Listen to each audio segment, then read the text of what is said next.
കവിത golden diamonds. Mundur Thootha സംസ്ഥാന പാതയിൽ തിരുവാഴിയോട് പലയിടങ്ങളിൽ റോഡിൽ വിള്ളൽ.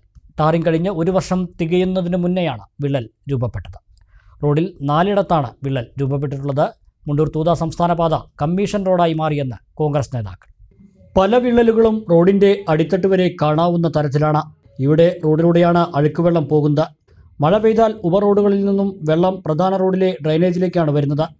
പക്ഷേ ഈ വെള്ളം ഒഴുകിപ്പോകുവാൻ വേണ്ടിയിട്ട് ഡ്രൈനേജുകളിലിട്ടിരിക്കുന്ന ദ്വാരങ്ങൾ റോഡിനേക്കാൾ ഉയരത്തിലാണ്. അതിനാൽ ഉപറോഡുകളിൽ വെള്ളം കെട്ടിനിൽക്കുന്നതും തിരുവാഴിയോട്ടെ പല വ്യാപാര സ്ഥാപനങ്ങളിലും വെള്ളം കയറുന്നതും പതിവാണ്. റോഡ് നിർമ്മാണത്തിലെയും അഴുക്കുചാൽ നിർമ്മാണത്തിലെയും അശാസ്ത്രീയത സംബന്ധിച്ച് മുമ്പ് നിരവധി പരാതികൾ ഉയർന്നിരുന്നു.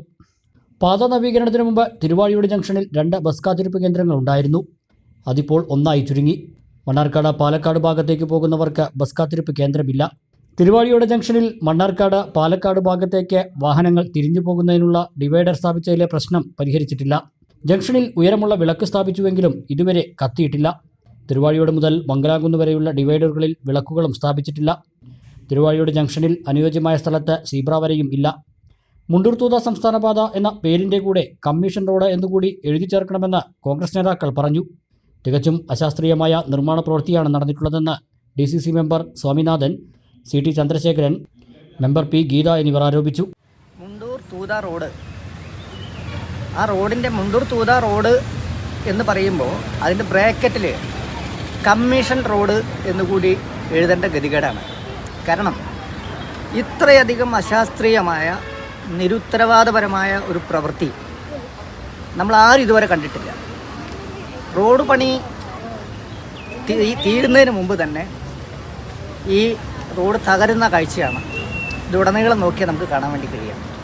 അപ്പോൾ റോഡ് പണിയിലെ അശാസ്ത്രീയതയും അതുപോലെ തന്നെ ഉദ്യോഗസ്ഥ തലത്തിലുള്ള നിരുത്തരവാദിത്വപരമായിട്ടുള്ള സമീപനവുമാണ് ഈ റോഡിൻ്റെ ഈ ദുരവസ്ഥയ്ക്ക് കാരണം. പൊതുപണം ഇങ്ങനെ പച്ചയ്ക്ക് കൊള്ളയടിക്കുന്നതിൻ്റെ നേരിട്ടുള്ള ഉദാഹരണമാണ് മുണ്ടൂർ തൂത റോഡ്. ഇപ്പം നമ്മൾ ഈ നിന്ന് സംസാരിക്കുന്നതിൻ്റെ ഒരു 10 മീറ്റർ അപ്പുറത്ത് ഒരു താഴ്ന്ന സബ് റോഡ് പോകുന്നുണ്ട്. ആ റോഡിൽ നിന്നുള്ള വെള്ളം പോകേണ്ട ഡ്രൈനേജ് മുകളിൽ, റോഡ് താഴെ. അതുകൊണ്ട് ഈ പ്രദേശത്തൊക്കെ വെള്ളം കെട്ടി നിന്ന് യാത്ര വളരെ ദുരിതപൂർണമായിരിക്കുകയാണ്. അതുപോലെ തന്നെ തിരുവാഴിയോട് സെൻറ്ററിൽ ഒരു സീബ്ര ലൈനില്ല. 100 കണക്കിന് കുട്ടികൾ, പ്രായമായവരൊക്കെ റോഡ് ക്രോസ് ചെയ്യാൻ പെടാപ്പാട് പെടുകയാണ്. അതുമാത്രമല്ല, ആ തിരുവാഴിയോട് സെൻറ്ററിൽ നിന്ന് പാലക്കാട് റൂട്ടിൽ ഒരു ഡിവൈഡർ, കെട്ടിയ ഡിവൈഡറാണ്. അത് രാത്രിയുടെ മറവിൽ പൊളിക്കുകയാണ്.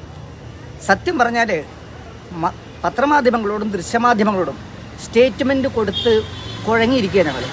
കാരണം ഈ കേൾക്കുന്നവന് ഉളുപ്പില്ലെങ്കിൽ ഈ പറയുന്നവർക്കെങ്കിലും കുറച്ച് സങ്കോചം വേണ്ടേ. അതുകൊണ്ട് നിങ്ങളെപ്പോലുള്ള ചാനലുകൾ, പത്രക്കാരൊക്കെ ചോദിക്കുമ്പോൾ സ്റ്റേറ്റ്മെൻറ്റ് തരാൻ തന്നെ നമുക്ക് മടിയാവാൻ തുടങ്ങി. കാരണം ഇതിനകത്ത് അനങ്ങാപ്പാറ നയമാണ്. ഒരു തെറ്റ് ചൂണ്ടിക്കാണിക്കുമ്പോൾ അത് പരിഹരിക്കാനുള്ള ഒരു സമീപനമല്ല ഇവിടുത്തെ ഉദ്യോഗസ്ഥന്മാർ കാണിക്കുന്നത്. അതുകൊണ്ടാണ് ഞാൻ പറഞ്ഞത്, ഇവിടെ ചില ഭരിക്കുന്നവരുടെ ചില ഇഷ്ടാനുസരണത്തിനനുസരിച്ചിട്ടാണ് ഈ റോഡിൻ്റെ അലൈൻമെൻറ്റുകൾ നോക്കി നോക്കൂ. അവർക്ക് സൗകര്യമുള്ള ആളുകളുടെ വീടിൻ്റെ മുമ്പിലെത്തുമ്പോൾ അല്ലെങ്കിൽ സ്ഥാപനങ്ങളുടെ മുമ്പിലെത്തുമ്പോൾ ചളിയിലൂടെ പാമ്പ് പോയ പോലെയാണ്. അപ്പോൾ അലൈൻമെൻറ്റിലുള്ള അഡ്ജസ്റ്റ്മെൻറ്റ്, അപ്പോൾ എല്ലാ തരത്തിലും ഇത് ഒരു അഴിമതി പ്രൊജക്റ്റായിട്ട് ചരിത്രം രേഖപ്പെടുത്തും. ശരിയായ വില, ഏറ്റവും കുറഞ്ഞ പണിക്കൂലിയോടെ കവിത റൈറ്റ് പ്രൈസ് പ്രോമിസ്. എല്ലാ കസ്റ്റമേഴ്സിനും, എല്ലാ പർച്ചേസിലും, എല്ലാ ഷോറൂമുകളിലും കവിത ഗോൾഡൻ ഡയമണ്ട്സ്.